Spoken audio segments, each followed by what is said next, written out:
તો જય માતાજી, આજનો આપણો ચેલેન્જ વિડીયો તૈયાર થઈ ગયો છે અને આપણે આ રહી ચીઠીઓ અને જે ચીઠીઓ ઉલાડશે અને પોતાના નસીબ અજમાવશે અને અહીં આપણે રાખી છે. મારો આવી ગયો છે ને હું આ ચીઠીઓ નાખી રહી છું. વિપુલભાઈ આમાંથી ગમે તે એક ઉઠાવવાની છે. લાવ મને આપો. તો મિત્રો ચીઠી ઉપાડી લીધી છે અને વિપુલભાઈને 8 નંબર આવી ગયો છે. 8 નંબરમાં શું છે? 8 नंबर में और तीखा से हमारा विपुल जी है गाइस, देख लो. બાનો વારો આવી ગયો છે ને મેં ચીઠીઓ નાખી દીધી છે. આમાંથી ગમે તે એક ઉઠાવવાની છે. લાવ. और લાલભાઈ ચીઠી ઉઠાઈ નાખી છે અને 3 નંબર છે લાલભાને. 3 નંબર માં જોઈ લો.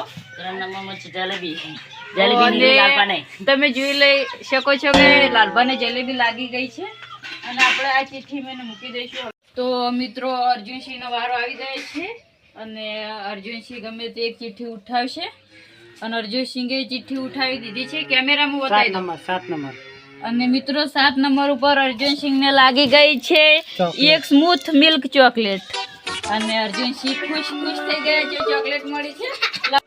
તો મિત્રો આપણે ભુરુભા આવી ગયા છે અને એમાંથી એક ચીઠી ઉઠાવશે અને ભુરુભાઈ ચીઠી ઉઠાવી લીધી છે અને જોઈ શકો છો 5 નંબર ઉપર શું છે. ભુરુભાઈને કિસમી ચોકલેટ લાગી ગઈ છે અને હવે 4-5 જેટલી ચીઠીઓ વધી છે. હવે મિત્રો હવે આવી ગયો છે અર્જુનસિંહ નો વારો ને નાખી રહ્યો છે ચીઠીઓ. મિત્રો તાજમહેલ તો મારે જ લઈ જવાનો છે અને મેં ચીઠી ઉપાડી લીધી છે અને અર્જુનસિંહ ને 2 નંબર નીકળ્યો છે ને 2 નંબરમાં છે 2 ચાક ચોકલેટ અને મને ઇમલી ચોકલેટ મળી ગઈ છે. હું બહુ ખુશ છું. હવે મિત્રો આજના ચેલેન્જ વિડીયોમાં આ તાજમહેલ કોઈ જીતી શક્યું નથી અને આ મને સપોર્ટ કરતા રહેજો. હવે આપણે મળીશું કાલના વિડીયોમાં. તો મિત્રો અમારો વિડીયો ગમ્યો હોય તો લાઈક, શેર અને સબસ્ક્રાઇબ કરવાનું ભૂલતા નહીં.